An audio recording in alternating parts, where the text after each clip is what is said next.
నేను ఆల్రెడీ రవి బస్రూర్ గారికి ఇదివరకు సాంగ్స్ పాడాను ఆల్రెడీ. KGF 2లో తూఫాన్ అనే సాంగ్ ఒకటి, అండ్ ఒక డబ్బింగ్ మూవీ మదకజాని, వెరీ ఫస్ట్ సాంగ్ అదే నాకు రవి బస్రూర్ గారితో వర్క్ చేయడం. సో ఈ 2 సాంగ్స్ పాడిన తర్వాత కంటిన్యూస్ ఏదో ఒక మూవీకి ఆయన సల్మాన్ ఖాన్ గారికి ఇదివరకు కూడా ఇంకొక మూవీ చేశారు. సో దానికి కూడా మేము RR వర్క్ చేయడం, చాలా ఇట్లా రెగ్యులర్గా వర్క్స్ అవుతూనే ఉంటున్నాయి మాకు. సో ఈ పాట కూడా అలాగే వచ్చింది, బట్ ఇది సల్మాన్ ఖాన్ గారి మూవీ అని తెలియదు నాకు. సో నార్మల్గా ఒక తెలుగు పాట బతుకమ్మ మీద పాడాలి, లిరిక్స్ ఒక్కసారి నువ్వే ఏదో ఒకటి అనుకొని పాడేసి పంపిస్తావా జస్ట్ నేను పంపించిన ట్యూన్కి అని పంపించారనమాట.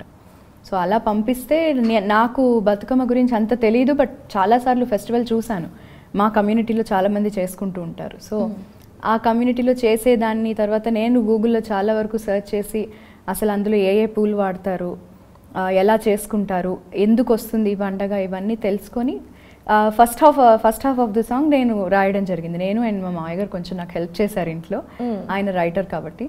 సో ఇట్లాగా పాట రాసి నేనే పాడి పంపించిన తర్వాత అది నేను సడన్గా మొన్న ఊరి నుంచి వచ్చాను, సాంగ్ రిలీజ్ అయింది, నేను చూసుకోలేదు. చాలాసేపు నా ఫేస్బుక్లో అన్ని నోటిఫికేషన్స్ వస్తుంటే చూస్తే ఈ పాట రిలీజ్ అయిపోయింది, అండ్ ఇది సల్మాన్ ఖాన్ గారి మూవీ, హిందీ మూవీలో తెలుగు సాంగ్ పెట్టారనేది అప్పుడు తెలిసింది. అండ్ ఆ లిరిక్సే ఫైనల్ చేసేసి ఉంచేశారు అనే విషయం ఆ రోజు తెలిసిందనమాట. చాలా ఎక్సైటెడ్గా ఫీల్ అయ్యాను, లిరిసిస్ట్ పక్కన నా పేరు రాయడం. This is the first song నేను రాసింది, వాళ్ళు ఫైనల్ చేసుకొని సినిమాలో పెట్టడం. సో అయితే ఇప్పుడు మీరు లిరిసిస్ట్గా కూడా మారిపోయారు, అది కూడా సల్మాన్ భాయ్ సినిమాతో.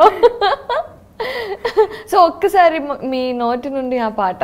ముంగిట్లో ముగ్గిట్టి గొబ్బిళ్ళే పెట్టుదామా, గడపకు బొట్టెట్టి తోరణాలు కట్టేద్దామా, గూనుగో తంగెడు పూలు, బంతి చామంతి పూలు, తామర గుమ్మడి పూలు, దోస పూలు కట్ల పూలతో గౌరమ్మను సిద్ధం చేసేద్దామా, ప్రతి గుళ్ళో బతుకమ్మ పండగ చేసేద్దామా, బతుకమ్మ బతుకమ్మ ఉయ్యాలో బంగారు బతుకమ్మ ఉయ్యాలో, బతుకమ్మ బతుకమ్మ ఉయ్యాలో బంగారు బతుకమ్మ ఉయ్యాలో, మా ఇంటి పండగే మా ఊరి సంబరమై దిగి వచ్చిందా,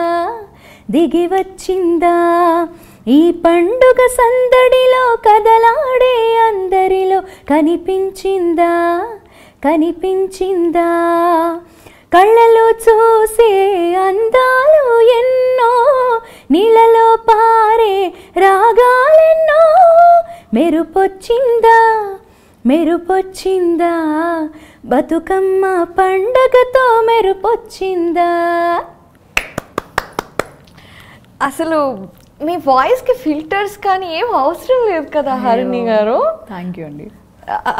అంటే చిన్నప్పటి నుండి మీకు going in to the starting point me voice బాగా ఇంత అద్భుతంగా ఉండటం వల్ల మీ పేరెంట్స్ తిన సింగర్గా అయితే చాలా బాగుంటుంది అనుకోండి, లేదంటే మీ పర్సనల్ ఇంట్రెస్ట్? లేదు, యాక్చువల్లీ అమ్మకి బాగా ఇంట్రెస్ట్.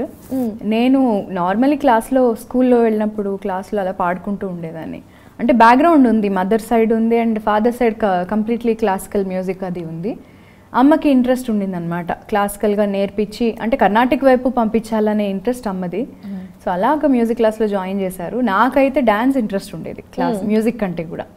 సో మా మొదట్లో ఇష్టం లేకుండా మా గురువుగారితో చెప్పేసి నేను నేర్చుకోనండి, నాకు ఇష్టం లేదు అని, అంటే ఎప్పుడు ఇది UKG టైంలోనే నాకు నచ్చట్లేదు నేను వెళ్ళిపోతాను అని వచ్చేసాను. ఏంటి చిన్న వయసులో అంత ధైర్యం వచ్చిందా మీకు? చెప్పేశాను, నాకు అస్సలు రావట్లేదు, నేను పాడలేకపోతున్నాను, నాకు ఇష్టం లేదని వెళ్ళిపోయాను. బట్ ఎప్పటి నుంచి అయితే ప్రైజెస్, మంచి మంచి మెమెంటోస్, గిఫ్ట్లు అన్నీ వస్తున్నాయో, సో అప్పుడు కొంచెం నాకు అది ఒక ఇంట్రెస్ట్ని కలిగించింది అనమాట పాడడానికి. సో ఇదేదో బాగుంది, అన్ని ప్రోగ్రామ్స్లోని ఇలా వస్తే పాడుతాను డెఫినెట్గా అని చాలా స్పోర్టివ్గా ఉండేదాన్ని. కాంపిటీషన్స్కి వెళ్ళినా కూడా నాకు ఎలిమినేట్ అయిపోయిన పెద్ద బాధ అనిపించేది కాదు. వెళ్ళాం, పాడాం, వచ్చేసాం అంతే. ఆ రిజల్ట్ మన చేతుల్లో లేదనే ఫీలింగ్లో ఆడుకుంటూ ఉండేదాన్ని. సో అలా వచ్చింది మ్యూజిక్ నా దగ్గరికి.